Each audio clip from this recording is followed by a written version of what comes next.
자, 집착과 불신의 시대. 집착과 불신은 우리 시대에만 있는 건 아니고 언제나 있는데 이제 요사이 좀 더 강하다라는 측면에서 집착과 불신의 시대, 그리고 의처증, 의부증, 음모론, 급진적 종말론의 공통 요인에 대해서 살펴봅니다. 이것은 성경과 신앙 고백으로 사회 현상 읽기 두 번째 시간입니다.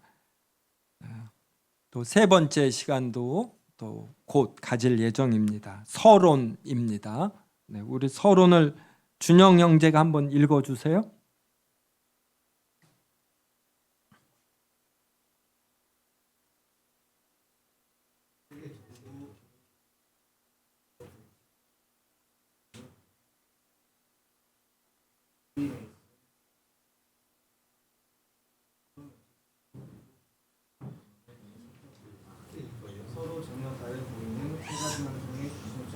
네, 고맙습니다.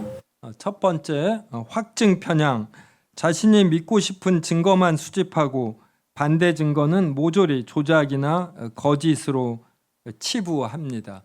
그래서 사람에게 확증 편향의 성향이 이렇게 다 있어요. 그냥 다 있다 이렇게 생각해도 됩니다. 그래서 나도 확증 편향 이런 증상이 있는가 이걸 이렇게 관찰하는 것이 필요로 합니다. 그래서 관찰해서 자신에게 이러한 것이 있다라는 것을 아는 것과 모르는 것 사이에는 큰 차이가 있습니다. 2번, 근원적 두려움과 결핍. 내면의 통제력 상실과 불안을 외부의 거대한 음모나 대상에게 투사하는 것. 3번, 관계와 공동체의 파괴. 이 현상에 빠진 사람들은 결국 가족, 사회, 교회 공동체와 고립이 됩니다.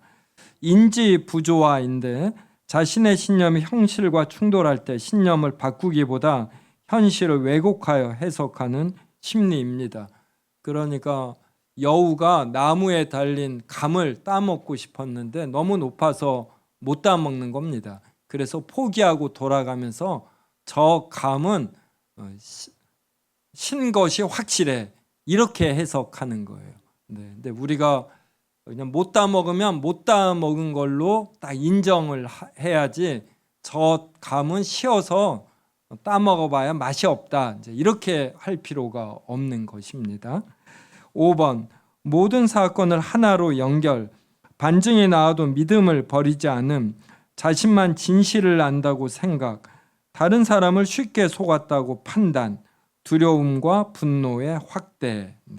성경에 나오는 근거 없는 의심 사례들, 근거 없는 의심 사례들이 부부간에 발생하는 것을 이렇게 의처증이라고 하고, 사회에서 발생되는 걸 이제 음모론이라고 하고, 또 성경에 특히 종말과 관계될 때 급진적 종말론이라고 합니다. 그래서 이 근거 없는 의심, 이것이 의처증, 음모론, 급진적 종말론의 공통된 표현이라고 할 수 있습니다. 마태복음 11장 16절서부터 저랑 한 절씩 읽겠습니다. 이 세대를 무엇으로 비유할까? 비유하건대 아이들이 장터에 앉아 제 동물을 불러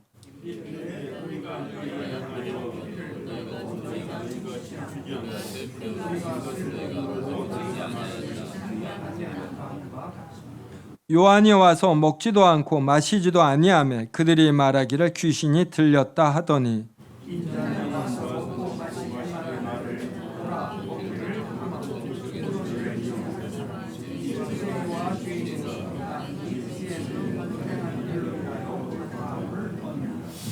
우리가 오늘 또 이 본문을 살펴보았죠. 그래서 예수님이 오셨을 당시에 유대인들은 예수님에 대해서 근거 없는 의심을 가졌습니다. 그래서 예수님의 전령사인 세례 요한을 귀신이 들렸다 하고 예수님에 대해서는 먹고 마시기를 탐하는 자이다 이렇게 비난했습니다. 그 다음도 한 절씩 읽겠습니다. 그때 귀신 들려 눈 멀고 말 못하는 사람을 데리고 왔거늘 예수께서 고쳐주심에 그 말 못하는 사람이 말하며 보게 된지라. 같이 읽습니다. 바리새인들은 듣고 이르되 이가 귀신의 왕 바알세불을 힘입지 않고는 귀신을 쫓아내지 못하느니라 하거늘. 그래서 예수님에 대해서 근거 없는 의심을 갖고 있기 때문에 이 바리새인들은 예수님이 분명히 귀신을 내쫓았거든요. 그런데 이것을 귀신의 왕 바알세불을 힘입어 내쫓았다, 이러한 어떤 모순되는 표현을 합니다. 귀신이 귀신을 내쫓으면 이 귀신의 나라가 설 수 없는 것이죠.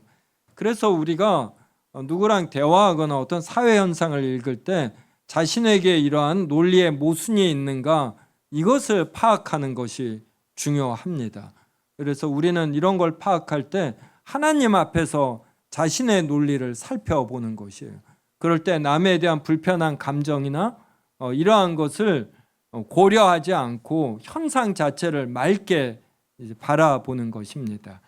그 다음도 한 절씩 읽습니다. 무리가 돌아올 때 곧 다윗이 블레셋 사람을 죽이고 돌아올 때 여인들이 이스라엘 모든 성읍에서 나와서 노래하며 춤추며 소고와 경세를 가지고 왕 사울을 환영하는데,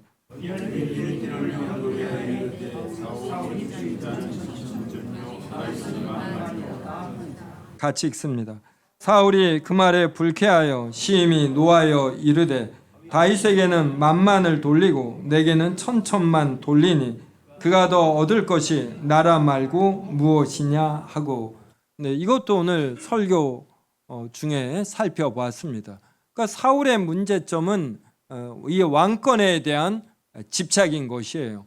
이것이 아주 뿌리 깊이 자리 잡고 있기 때문에 사울이 죽인 자는 천천히요, 다윗이 죽인 자는 만만이다, 이 말을 들었을 때 이걸 바로 왕권과 연결하면서 다윗을 적으로 본 것입니다. 이제 그때부터 다윗에 대한 근거 없는 의심이 생긴 거예요. 그리고 이것이 자라서 결국은 자기가 자기를 죽이는 이제 이런 형태가 되는 것입니다.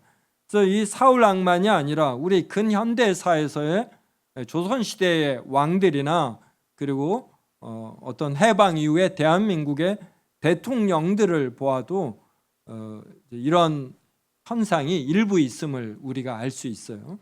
그래서 사울이 죽인 자는 천천히요, 이 말을 듣거든요.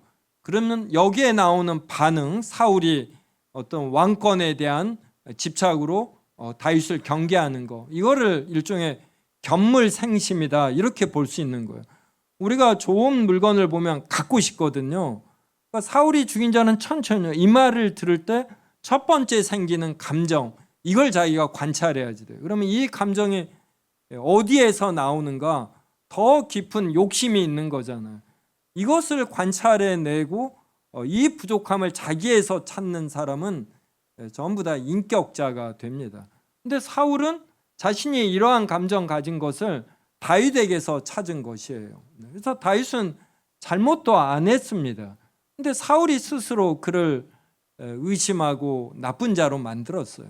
그래서 사울이 좋은 마음을 가졌으면 만만을 죽인 부하를 충직한 부하로 삼는 것입니다. 그러니까 그만큼 사람의 마음이 얼마나 넓은가 맑은가, 이것은 굉장히 중요해요. 자, 그다음 음모론, 이제 사회적 영역입니다. 현상, 비밀 권력, 딥스테이트, 프리메이슨, 일루미나티 등의 코로나, 전쟁, 세계 경제와 정치, 기후 변화 등을 기획하고 조종한다라는 주장입니다. 그래서 딥스테이트 보면은 국가에 선출된 합법적 권력, 그래서 대통령이나 국회에 있는 국회의원들은 선거를 통해서 선출이 됩니다. 근데 이런 합법적 권력 뒤에서 실질적으로 국가 정책을 좌지우지하는 선출되지 않은 숨은 권력 집단을 뜻하는 정치학 용어입니다. 그래서 이것은 정치학 용어예요. 그래서 선출되지 않은 이러한 권력 집단이 누구냐면 고위관리요입니다. 뭐 행정고시나 사법고시를 보아서 행정고위관료, 그다음에 사법 쪽에서는 바로 재판관이나 이제 검사, 이런 분들이 되겠죠. 군부, 정보기관 등이에요. 이 선출되지 않은 권력 집단은 정권이 바뀌어도 계속 권력을 유지합니다.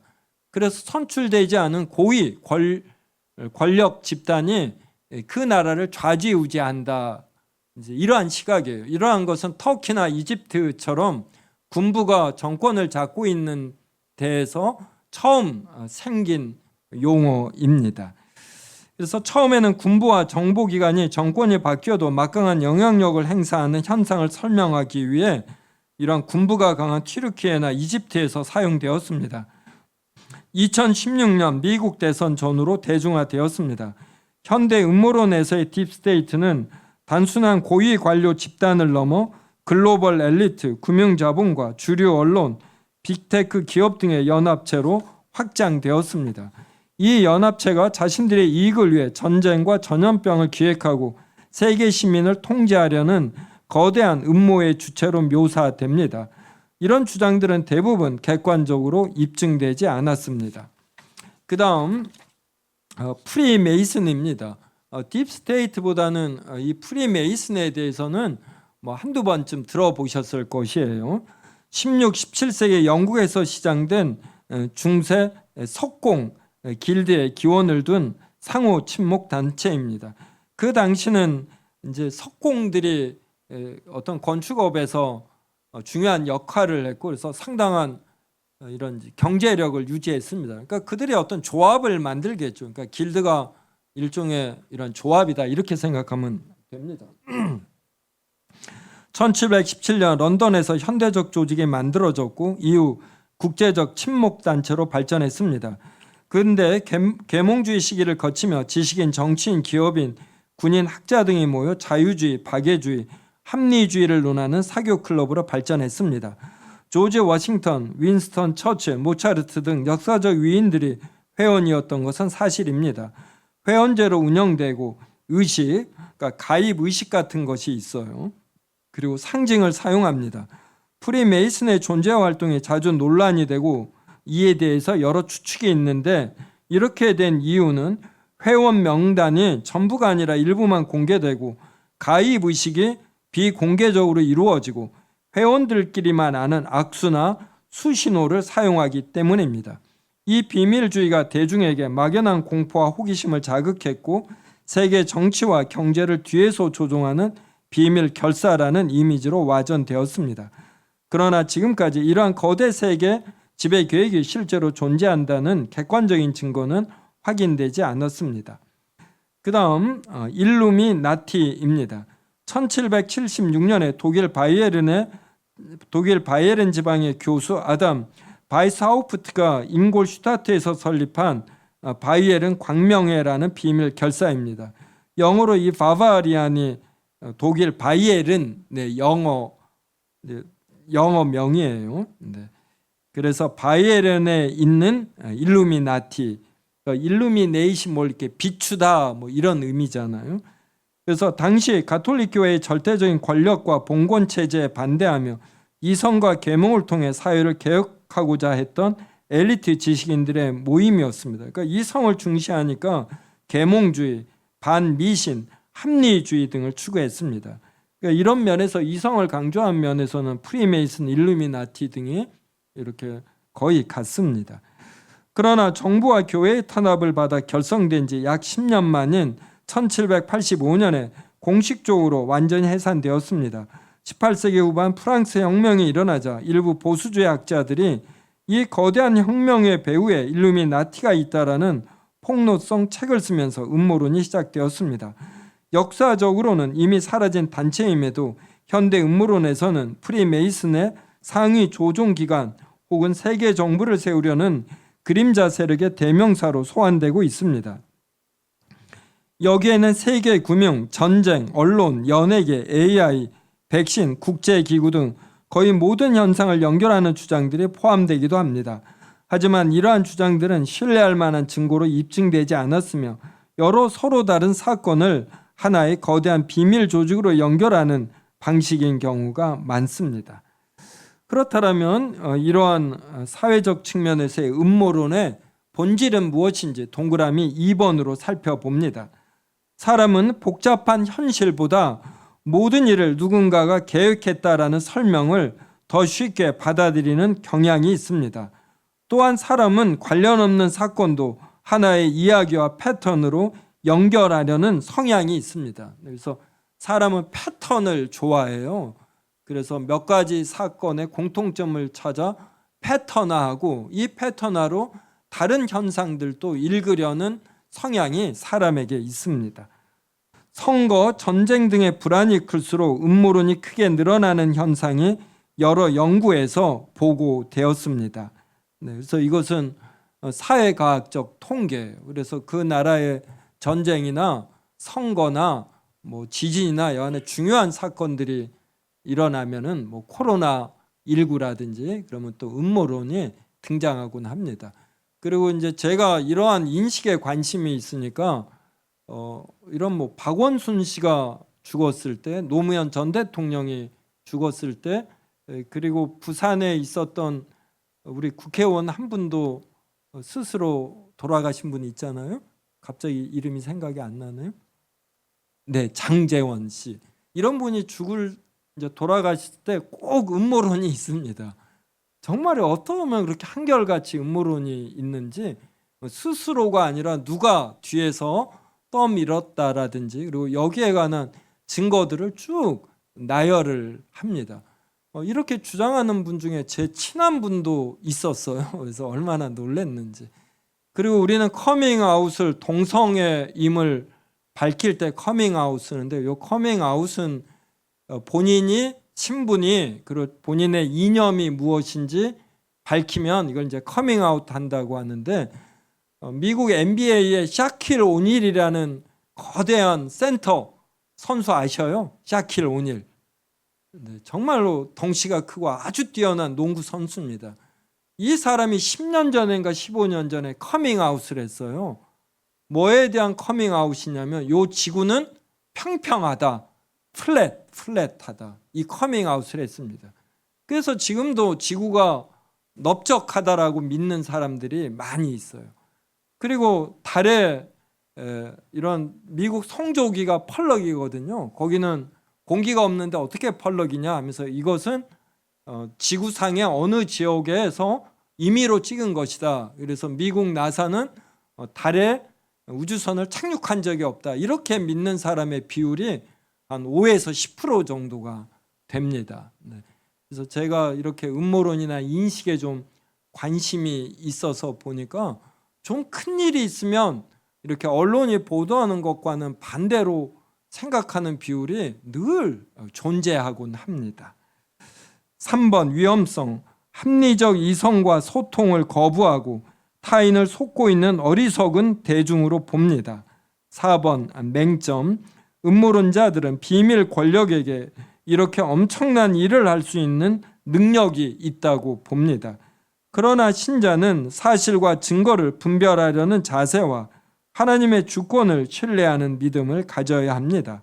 그래서 하나님의 주권을 신뢰하는 믿음, 그리고 하나님께서 어떤 일정 그룹에게 그렇게 엄청난 권력을 오랫동안 유지되게 하시지 않음, 그래서 하나님의 이러한 능력 있는 섭리, 이걸 신뢰하는 것이 또 참 중요합니다.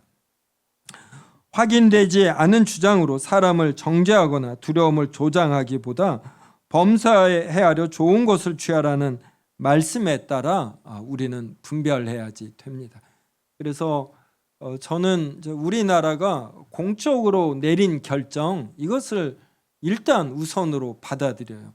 우리나라의 행정력이나 공무원들의 수준, 그리고 재판관들의 판결은 그게 완성도가 생각보다 굉장히 높습니다. 그래서 저는 어떤 목사님들이 내린 결정이나 이것도 존중하고 하는데 이런 정부의 공식 기관을 통해서 내린 결정은 그렇게 허투루 내리지 않더라고요. 그래서 일단 우리는 우리 사회가 공적으로 내린 결정이 있으면 일단 이것을 존중하면서 그러면서도 좌우로 치우치지 아니하면서 분별하려는 자세, 이러한 것을 갖기를 제가 한번 목사로서 표현해 봅니다.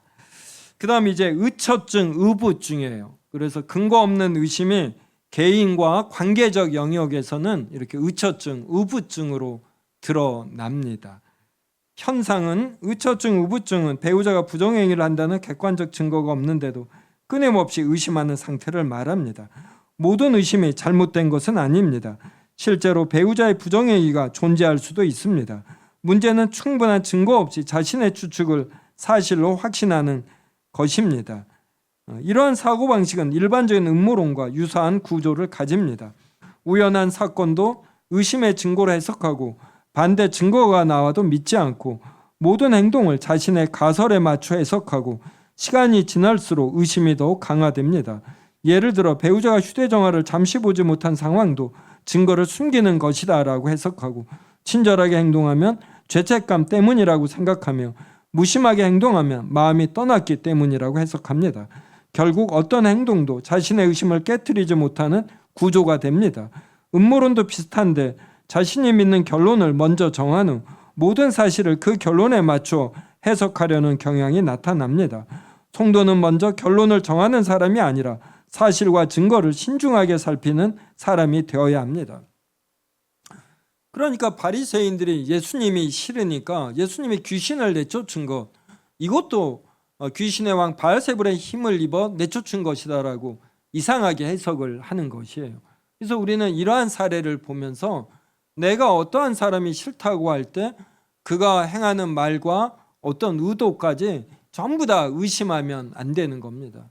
내가 싫은 건 싫은 것이고 그 사람이 행동하는 것은 일단 그 자체로 객관적으로 보려는 이제 이러한 시도가 아주 필요로 하지요. 그래야 그 사람을 올바로 읽어내면서 관계 회복 이러한 것도 이루어집니다. 그런데 이런 분별력이 약할수록 누가 싫으면 그 사람이 행하는 모든 것들을 이렇게 의심하면서 바라봅니다. 그래서 관계가 좁혀질 기회가 점점 약해지는 것이죠. 자, 그러면 이 의처증 의부증의 본질은 뭐냐면 사랑의 결핍과 내면의 깊은 열등감. 아마 사울 왕도 이런 열등감 내지 또 어떤 권력에 대한 욕심 이러한 것이 있었을 것입니다. 상대방을 잃을지 모른다라는 극단적 두려움이 의심으로 발현됩니다. 사울은 자신의 왕권을 잃으면 모든 것을 잃겠다라는 극단적 두려움이 다윗에 대한 의심으로 바뀌는 것이에요. 그러니까 그릇이 작을수록 어떤 좀 높은 자리에 올라가거나 그럴 때 이 높은 자리에서 얻게 되는 권력과 명예의 어떤 이익이 있는데 이것을 놓칠지 모른다라는 이제 극단적 두려움이 또 되는 것이에요. 그래서 자기의 능력이나 인격에 맞는 자리를 만큼만 올라가는 것이 좋고 더 올라갔을 때 하나님이 덤으로 주신 줄 알고 이런 욕심, 집착을 버리는 거 이제 이럴 때 꼭 좋은 판단력이 생깁니다. 아무리 외도를 안 했다라는 알리바이와 증거를 대도 의처증 환자는 나를 속이기 위해 완벽하게 알리바이를 조작했다고 믿습니다. 그래서 저도 이러한 대부분의 사람에게는 이런 현상이 약하게나마 있어요. 그러니까 저도 보니까 이런 현상이 있는 것을 제가 알고서 제가 의사결정할 때 갖고 있는 원칙이 있습니다. 이것은 다수가 저와 다른 이야기를 할 때 많은 경우 다수의 말이 맞더라고요. 그래서 제가 이것을 이렇게 받아들이는 경향이 있어요. 그래서 제가 이제 신학연구원으로 7년을 활동했는데 영어 번역을 하는데 한번 그 신학연구원들 간에 엄청난 논쟁이 이제 됐습니다. 근데 하다 보니까 저만 혼자 우기고 있는 거예요. 그때 제가 이렇게 표현했어요. 많은 경우 이럴 때 제가 틀린 걸 경험을 했습니다. 그래서 제가 이걸 받아들이겠습니다. 그 대신에 저는 여전히 제 주장이 옳다란 생각이 드니까 이 회의 이후에 저의 틀린 부분을 좀 개인적으로 연락해서 말씀해 주시면 감사하겠습니다. 그래서 시간이 지나고 보니까 제가 틀렸어요. 얼마나 제가 지혜롭게 말한 겁니까? 내 목숨을 걸고 난 이것이 맞다고 생각한다. 이런 표현 안 한 게 얼마나 다행입니까? 그래서 저는 이런 식으로 안 해요. 부부싸움을 하든 뭐 하든 아무리 흥분돼도 이런 표현 저는 안 씁니다. 사람은 그래서 그때 왜 제가 이렇게 틀렸나 봤더니 제가 주장하고 싶은 뭐가 있어요. 이게 강하게 저에게 영향을 미쳐서 조금만 정신을 차리면 해석할 수 있는 문장인데 이걸 놓치는 거예요. 그래서 사람은 어떤 욕망이 강하면은 이 현상을 이 욕망에 따라 해석을 합니다.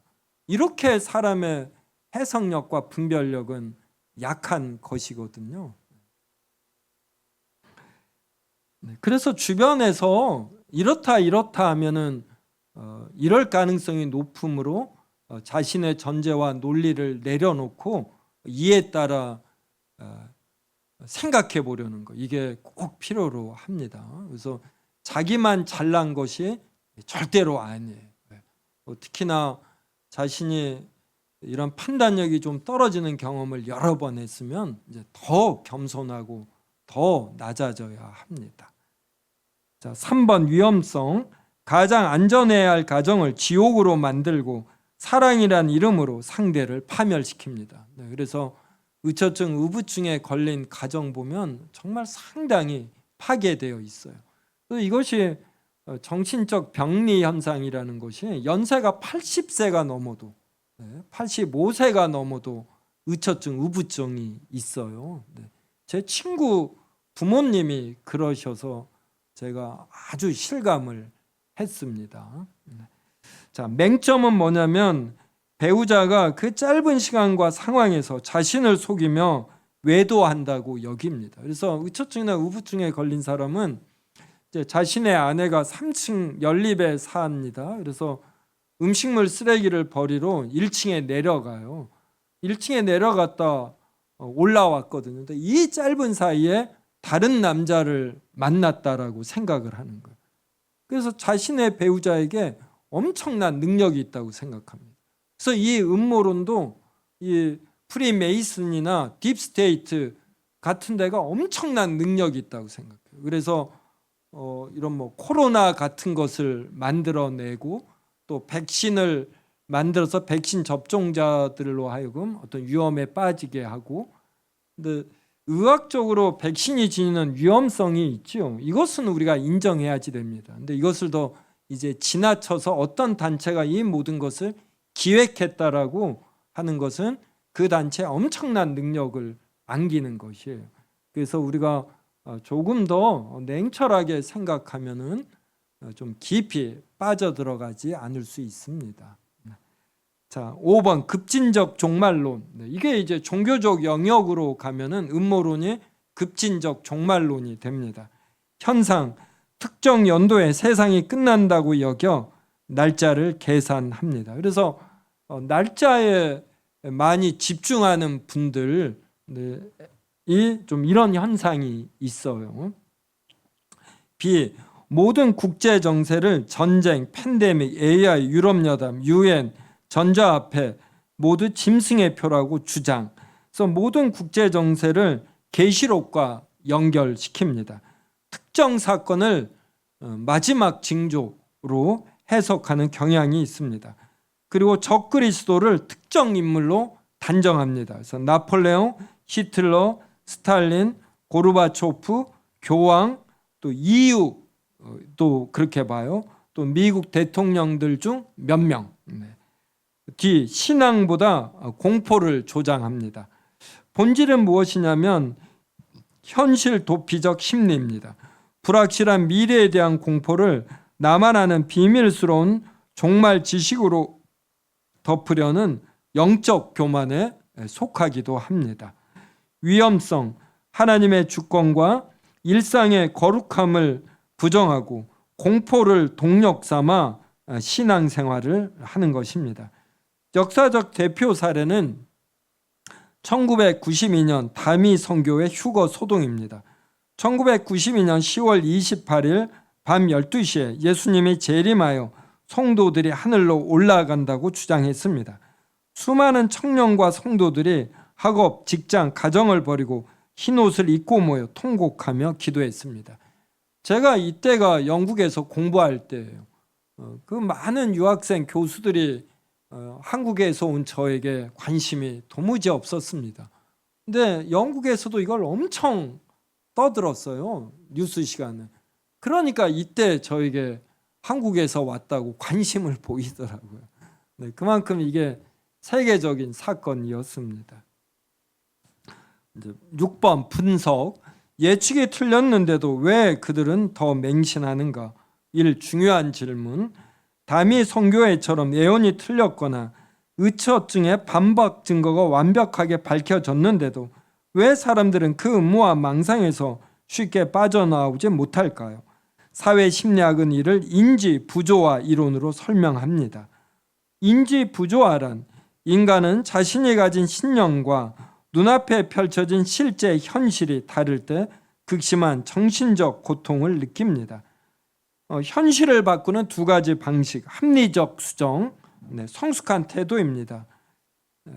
내 생각이 틀렸구나 인정하고 이런 종말이 이날에 이루어질 것이라는 이 신념을 수정하는 것입니다. 그다음에 현실의 왜곡, 이거는 망상적 태도야. 내가 틀렸을 리 없어. 이 현실이 조작된 거야 라며 핑계를 대고 신념을 오히려 강화합니다. 그래서 음모론자들과 다미 선교의 신조들의 인지 부조와 해결 방식을 살펴보겠습니다. 다미 선교회는 여기에 빠져들어간 사람들이 휴거가 그날에 실제로 이루어지지 않았을 때 신도들은 우리가 틀렸다라고 인정하기보다 우리가 간절히 기도해서 하나님이 심판 날짜를 미뤄주신 것이다 이렇게 생각했어요. 혹은 악한 방송국 카메라가 방해해서 휴거가 취소됐다라는 식으로 현실을 왜곡했습니다. 그리고 1992년 10월 28일이 되기 일주일 전, 그러니까 10월 21일경에 이런 지구를 향해서 가는 해성 같은 게 있었어요. 그때 다미 선교회는 자신들을 싣고 갈 이런 운반체를 하나님이 보내셨다 이렇게 해석을 했습니다. 그러니까 사람은 이렇게 주관적이에요. 혹시 영생교라고 들어보셨어요? 네, 한때 1990년대인가 이단이었는데 이 영생교에 빠진 사람들은 시신이 죽으면 부활할 것이다라는 생각으로 시신을 땅에 묻지 않고 관찰을 합니다. 근데 이 시신이 이제 죽은 이후에 부패 과정에서 색이 변색이 된다고 합니다. 뭐 붉은색도 되고 그럴 때 영생교에 빠진 사람들은 이거를 부활의 조짐이다 이렇게 해석을 한다고 합니다. 근데 이런 해석이 이해되셔요?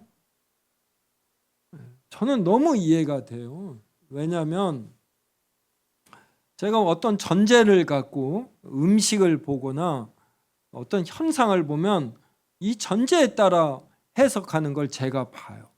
제가 이걸 최근에도 이제 냉장고에 김치나 음식물이 있잖아요. 그럼 제가 꺼내서 먹을 때 아내가 한마디를 해요. 이거 맛있다. 이거 셔서 맛이 없다라든지 뭐 하면은 제가 그 영향을 그대로 받더라고요.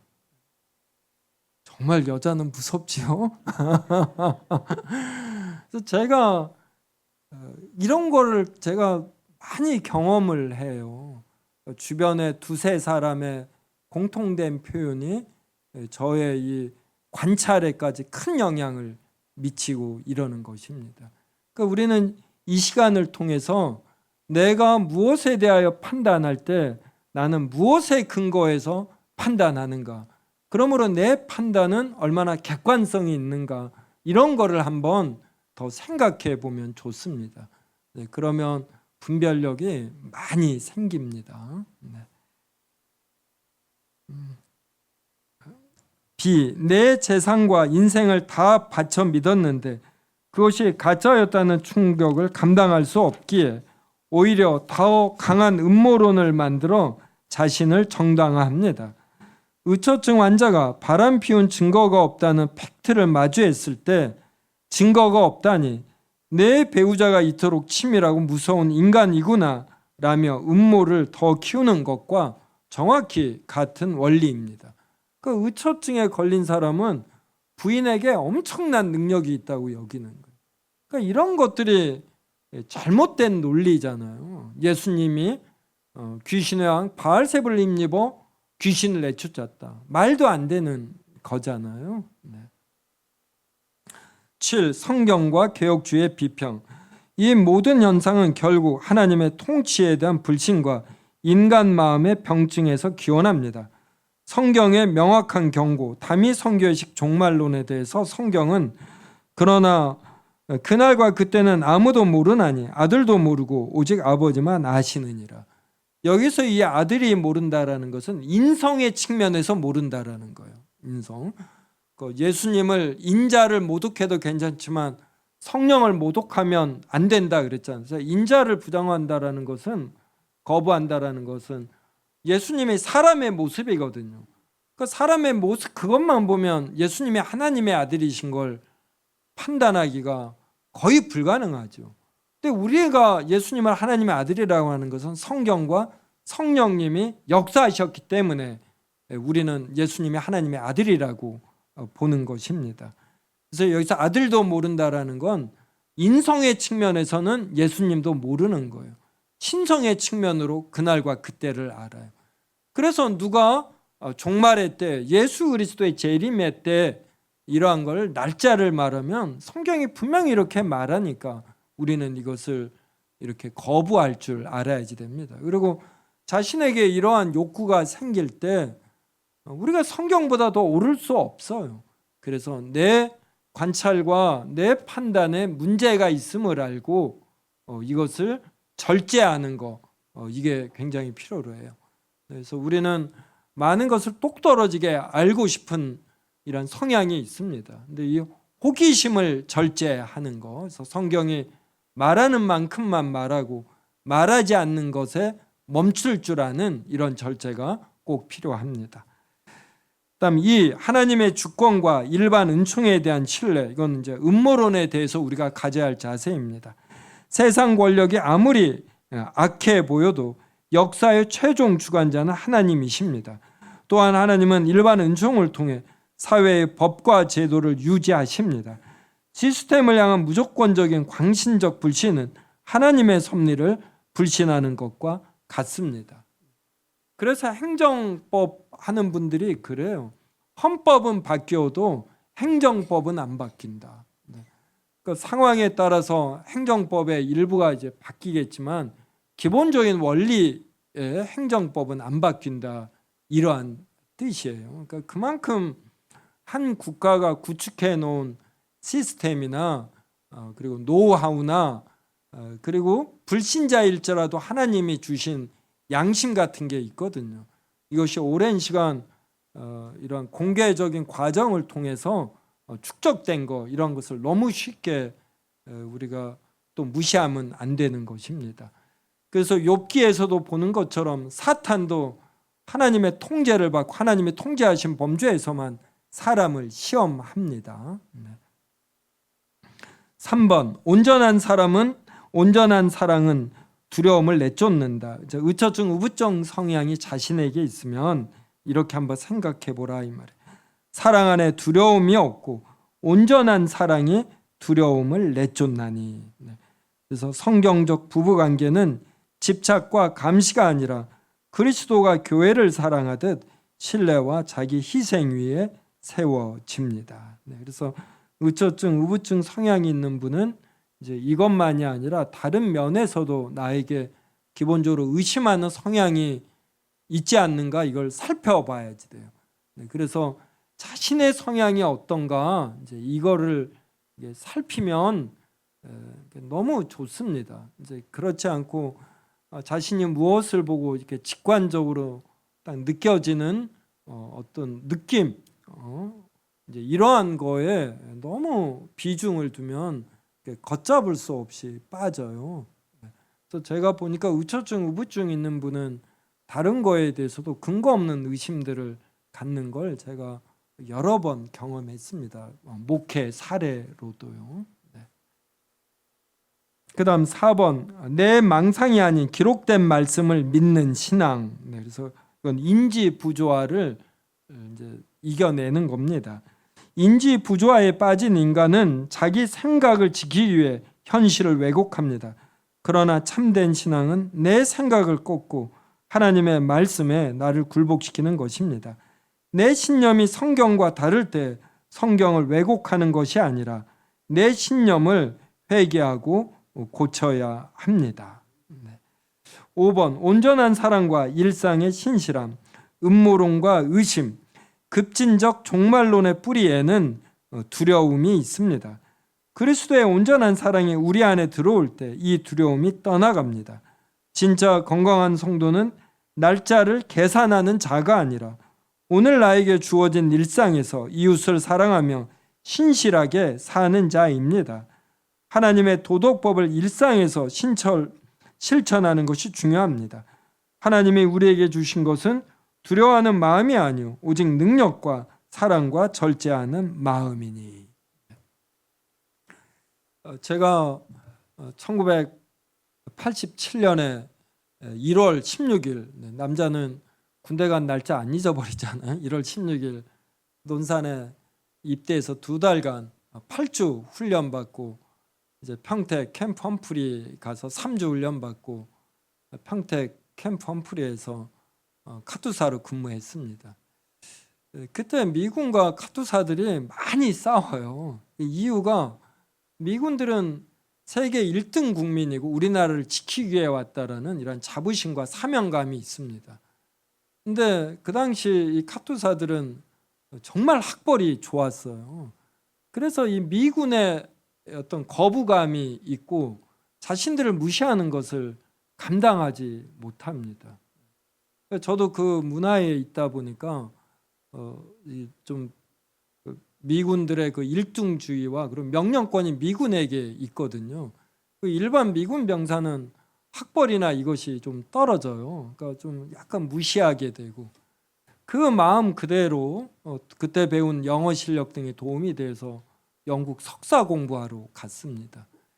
근데 거기만 가도 상당히 젠틀하더라고요. 정말 영국인들이 젠틀한 게 있어요. 근데 공부하다 보니까 이렇게 보이지 않는 형태의 이런 차별들이 있는 것입니다. 그리고 그때만 해도 대한민국은 제3세국이에요. 디벨로핑 컨트리거나 아니면 레스 디벨롭드 미개발국으로 약간 분류되고 하다 보니까 그렇게 취급받는 거에 굉장히 자존심이 상해요. 그래서 저는 그때 느꼈어요. 나는 외국 생활 못한다. 한국에서는 떳떳하게 내가 생각한 걸 어느 단체에 전화해서 뭘 기획하면 할 수 있는데 영국에 있으면 늘 눈치를 봐야지 되는 겁니다. 그리고 유학을 마치고 한국에 왔는데 그때 제3세계 동남아시아 외국인들이 많이 왔어요. 근데 우리가 처음 외국인들을 겪어보니까 굉장히 불친절하게 이렇게 좀 대했어요. 그래서 사회 문제화되고 이랬습니다. 근데 지금 이제 최근에는 없어졌는데 몇 년 전까지만 해도 일본에 가면은 서점에 가면 혐한 코너가 있는 거 아시죠? 따로 이 한국을 이렇게 좀 비웃는 멸시하는 책들을 하도 잘 팔리니까 한쪽 코너에 설정해 놨습니다. 근데 제가 중학교 때만 해도 뭐 유쾌한 청백전이니 뭐 가수들이 나오는 청백전 뭐 이게 대부분의 TV 프로그램이 어느 나라 걸 본단 거죠? 네, 일본이에요, 일본. 그래서 일본이 너무 우리가 노골적으로 이렇게 베끼니까 항의를 하고 그랬습니다. 우리 1970년대 일본이 경제적으로 잘 사니까 우리가 배가 아프니까 일본은 모방의 천재다. 뭐 하여간 예수님이 귀신의 왕 바알세불의 힘을 입어 내쫓았다라는 식으로 어떻게든 일본을 깎아내리곤 했습니다.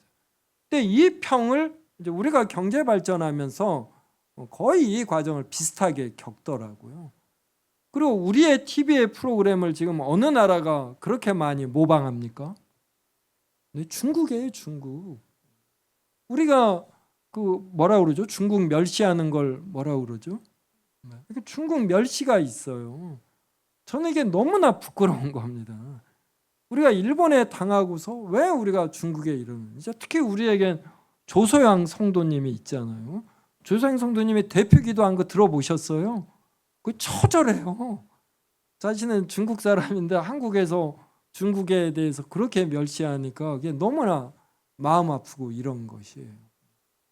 그 이제 제가 영국 생활 해보고 제가 여행을 1990년대 참 많이 했어요. 그래서 영국에서 공부할 때도 과제가 많아서 서둘러 학교를 가면 동네 애들이 그래요. 차이니즈 이럽니다. 주말에 교회 가려고 깨끗이 하면 저페니즈 이래요. 코리아는 없어요. 코리아는. 네. 이제 우리 한국은 존재감도 참 없었고 그래서 각 민족에 대한 이미지가 있는 건 있어요. 그래서 중국인의 어떤 특징이 있지만 이것을 완전히 일반화하고 그래서 중국 민족 자체를 열등화하거나 하는 것은 기독교인이 취할 자세가 아닙니다. 그리고 아주 쉽게 그냥 제가 이제 종종 재미있게 표현하는 건데 하나님이 중국 민족을 10억이 넘는 중국 민족을 더 사랑할까요? 1억도 안 되는 대한민국을 더 사랑할까요? 네, 그냥 그러니까 하나님은 똑같이 사랑하셔요. 그래서 우리는 일반화의 오류, 어떤 민족적 우월주의 이런 것도 안 가져야지 되는 거예요. 이런 것이 생길 때 우리는 그것을 없애기 위한 싸움을 치열하게 하는 것입니다. 그래서 저도 몰랐는데 제가 자라면서 보니까 저는 좀 일본적 성향이 있더라고요. 질서와 청결과 배려 이런 거 참 좋아하더라고요. 영어를 쓰다 보면 일본 사람들이 쓰는 영어를 많이 써요. 이제 그러할지라도 자신과 다른 문화와 성향의 외국 사람들을 하나님의 형상을 지닌 자로 알고서 대하는 것 이런 것들이 우리가 필요로 하죠. 그러니까 이런 사고를 갖기 위해서 우리가 보다 더 넓게 상대방들을 배려하면서 이렇게 사고하는 겁니다.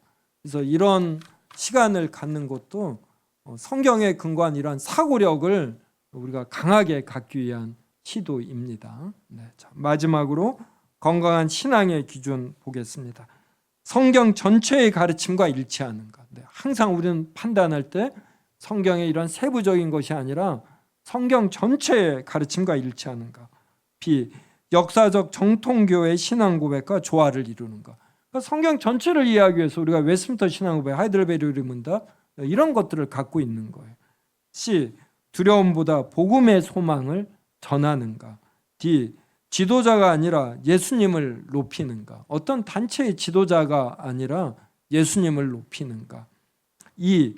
삶의 거룩함과 사랑을 강조하는가. 아니면 특정 날짜나 이런 데 관심이 있는가.